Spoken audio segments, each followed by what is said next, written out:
Quantity और quality matter करती है, चाहे दुआ हो चाहे इस्तग़फ़ार हो, क्या कहेंगी आप डॉक्टर यास्मीन? देखिए दुआ को तो हर वक्त यही अल्लाह ताला ने कहा है कि मांगते रहो, जितना आप दुआ मांगेंगे अल्लाह ताला से तो वो आपको उतना ही नवाजेंगे। लेकिन फिर दुआ के आदाब भी हमें सिखाते हैं कि भाई ये इतनी शिद्दत से मांगो, इस तरीके से नहीं, वैसे भी मांग सकते हैं। अगर आप प्रॉपरली उस तरह बैठ के मांगे तो बहुत अच्छी बात है, लेकिन अगर आप चलते फिरते उठते बैठते भी मांगे तो कोई रद्द नहीं होती। कम से कम कुछ नेगेटिव तो नहीं चला रहे ना, दुआ ही चला रहे हैं। देखो दुआ जो है ना ये ज़बान पे एक ज़िक्र रहना चाहिए। सही है, ठीक ये ज़रूरी है। ये ज़बान जो है ना ये ज़िक्र इलाही से तर रहनी चाहिए।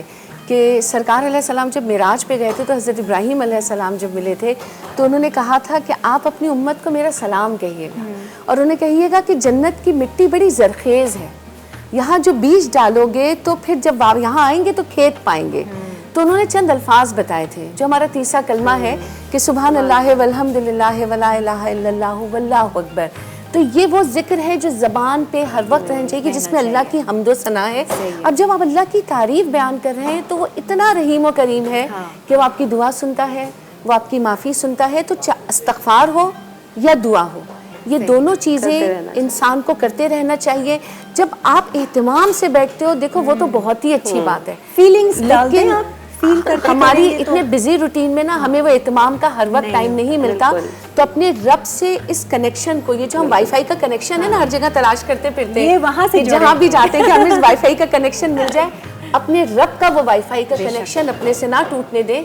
अच्छा, एक सवाल और मेरे जहन में आया क्योंकि हमारा टॉपिक है दुआ और इस्तग़फ़ार। अब ज़रूरी है कि हम इस्तग़फ़ार के लिए अलग से बैठें, अलग से नियत करें, या बाज़ दफ़ा हम लोग दुआ में ही इतनी तौबा कर रहे होते हैं और माफ़ी मांग रहे होते हैं तो वो एक ही चीज़ होगी? नहीं, देखो वैसे तो इस्तग़फ़ार भी दुआ है, लेकिन एक चीज़ इसलिए नहीं हो सकती कि दुआ में हम बहुत सारी चीज़ें ऐसी मांग रहे होते हैं जो हमारी दुनियावी ज़रूरतें हैं, ठीक है, और इस्तग़फ़ार में प्योरली हम अपने सोल की सफाई मांग रहे होते हैं, अपने गुनाहों पे शर्मिंदगी का इजहार कर रहे होते हैं। और जब अल्लाह की तरफ से माफ़ी मिल जाती है तो रहमत भी मिल जाती है।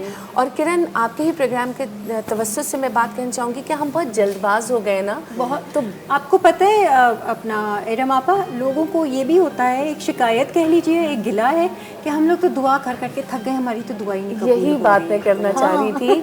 तो देखिए दुआ कभी रद्द नहीं होती, कभी भी रद्द नहीं होती। या तो ये होता है कि आपकी दुआ फ़ौरन कबूल हुई, हम देखते हैं कि हमारी दुआ रंग ले आई और हम अल्लाह का बहुत शुक्र अदा करते हैं।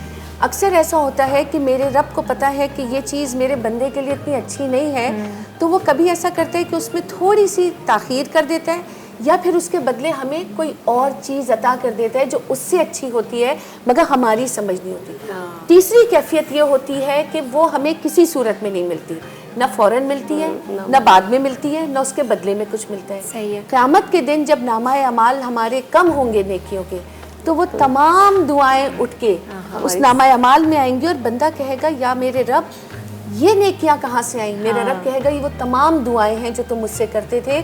तो उस वक्त इंसान ख्वाहिश करेगा कि काश मेरी दुनिया में एक दुआ भी कबूल ना हुई होती और सब आज इस मीज़ान अदल में आ गई होती। तो इसलिए दुआ हर वक्त मांगा करे कि यहाँ नहीं तो वहाँ आपकी नेकियां बन के ज़रूर आपको। अच्छा, और मांगना भी ज़रूरी है, मतलब अगर हम कुछ ना मांगे, अक्सर लोग मैंने ये बहुत सुना है कि हमारे पास अल्लाह का शुक्र है, सब कुछ है, हमें तो कुछ मांगने की ज़रूरत ही नहीं है, हम शुक्रगुजारी में ही रहेंगे।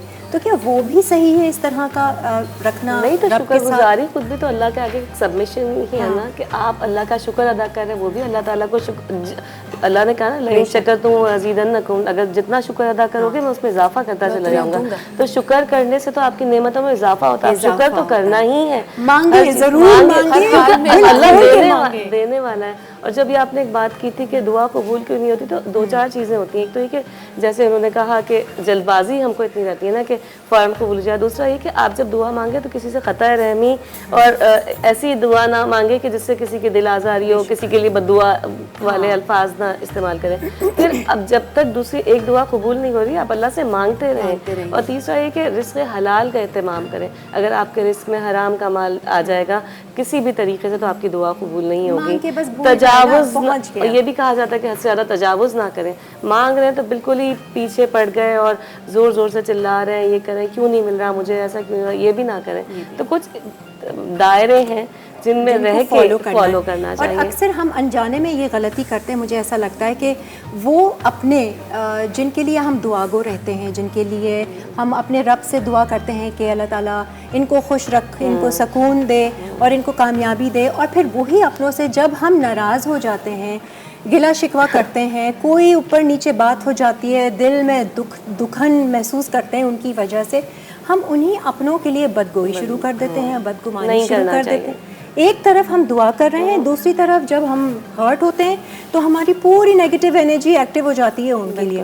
तो मेरा ख्याल से ये गलती हमें एहसास इसलिए कि इंसान जो है ना वो बहुत जल्दी नाउमीद हो जाता है। हाँ, और अल्लाह रब्बुल इज़्ज़त की ज़ात से तो नाउमीद होना ही नहीं चाहिए। बेशक इंसान से बदगुमानी भी नहीं करनी चाहिए। आप सारी ज़िंदगी किसी के साथ नेकियां करते रहो, ज़रा सा आप किसी वजह से रुके, सामने वाला शख्स आपके लिए बदगुमानी शुरू कर देगा।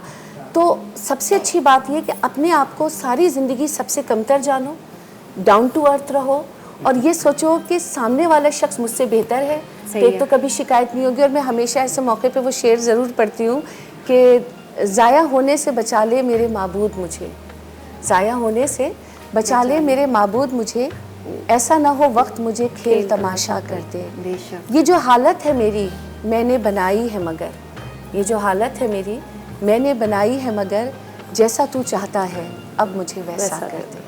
तो अल्लाह रब्बुल इज़्ज़त से ये दुआ किया करें तो ज़िंदगी में सुकून ही सुकून होगा। अब अगर कोई आपका अपना आपको हर्ट करे तो प्लीज़ उस लम्हे को याद कर दें कि जब आप नमाज में बैठ के या वैसे ही दिल से उन अपनों के लिए दुआ करते हैं तो एटलीस्ट आप अपने आप को रोक लेंगे और ख़ुद भी नेगेटिव होने से बच जाएंगे। खामखा में आप गुनाह कमा लेंगे और फिर वो दुआ जो है कबूल नहीं होनी।